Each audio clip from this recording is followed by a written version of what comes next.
இன்று மாற்றத்தின் நாள். ஆம், மாற்றம் உண்டு.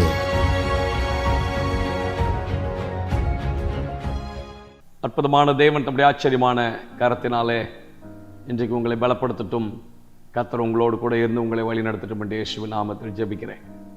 எல்லா சந்தேகங்களுக்கும், எல்லா கேள்விகளுக்கும், எல்லா வேண்டுதல்களுக்கும், விண்ணப்பங்களுக்கும் ஆண்டவர் இன்றைக்கு உங்கள் வாழ்க்கையில நிச்சயமான பதிலை கர்த்தர் தருவாராக.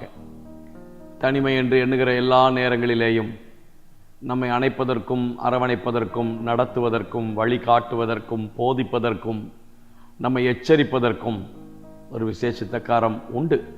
அது ஆண்டவருடைய கரம் என்பதை ஒரு நாள் மறந்து விடாதிருங்கள். எப்போதும் அவருடைய கரத்தை மாத்திரம் சார்ந்து கொள்ளுங்கள். தேவன் உங்கள் வாழ்க்கையிலே ஆச்சரியமான காரியங்களை செய்வாராக. The book of Zechariah, chapter number 9, verse number 16. சகரியா 9வது அதிகாரம் 16வது வசனம். அந்நாளில் அவர்களுடைய தேவனாகிய கர்த்தர் தம்முடைய ஜனமான மந்தையாகிய அவர்களை இரட்சிப்பார். அவர்கள் அவருடைய தேசத்தில் ஏற்றப்பட்ட கொடிகளின் கிரீடத்தில் பதிந்திருப்பார்கள். On that day the Lord their God will save them as the flock of his people. For like the jewels of a crown they shall shine on his land. அவர்கள் அவருடைய தேசத்தில் ஏற்றப்பட்ட கொடிகளின் கிரீடத்தில் பதிந்திருப்பார்கள். ஆண்டவர் தம்முடைய பிள்ளைகளுக்கு கொடுக்கிற நல்ல ஒரு வாக்குத்தத்தமும் மேன்மையும் கனமும். சங்கீதக்காரனாகிய தாவீது தேவனை துதிக்கும் போது சொல்லுகிறார், Lord, you are my God. நீர் என்னுடைய தேவன். நீர் என்னுடைய தேவன் என்று சொல்லும்போது எவ்வளவு மேன்மையும், அதனால் எவ்வளவு ஸ்லாக்கியங்களும் பெருமையும் நம்முடைய தேவனை குறித்து நமக்கு உண்டாகிறதோ, கர்த்தர் தம்முடைய பிள்ளைகளை குறித்து, தம்முடைய பிள்ளைகளுடைய மேன்மையை குறித்து ஒரு வார்த்தையை இங்கே பதிவு செய்து வைக்கிறார்.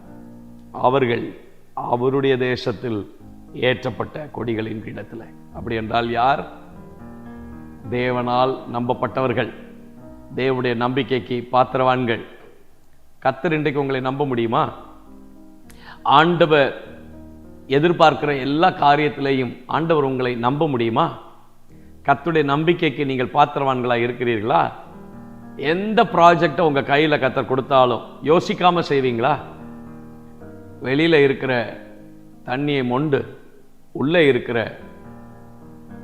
விருந்தாளிகளுக்கு கொடுங்கள் என்று வேலைக்காரர்களுக்கு சொன்னபோது யோசிக்காமல் செய்தார்களே, அதே போல் யோசிக்காமல் கர்த்தர் சொல்லுகிற காரியத்தை செய்யக்கூடிய நம்பகத்தன்மை உங்களை குறித்து தேவனுக்கு உண்டாயிருக்குமா?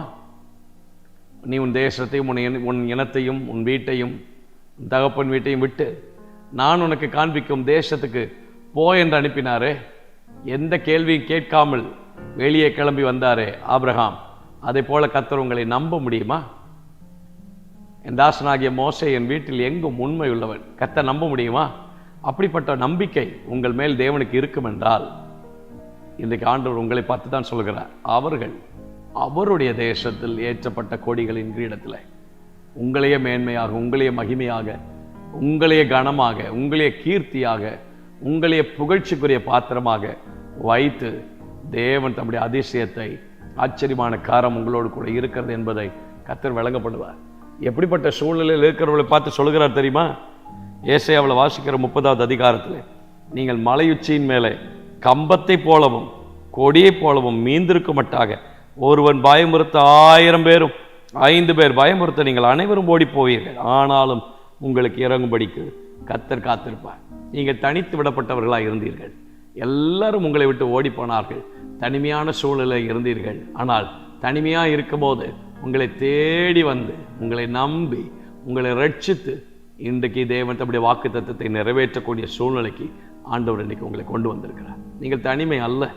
கர்த்தர் உங்களை நம்ப முடியும் என்று சொன்னால் கர்த்தர் நம்புகிற எவரையும் அவர் மேன்மைப்படுத்தி கனத்துக்குரிய பாத்திரமாக, மேன்மைக்குரிய பாத்திரமாக, கீர்த்தியாக, புகழ்ச்சியாக கர்த்தர் உங்களை மாற்றுவார். அவர்கள் ஏதோ ஒரு இடத்துல அல்ல, அவருடைய தேசத்தில்.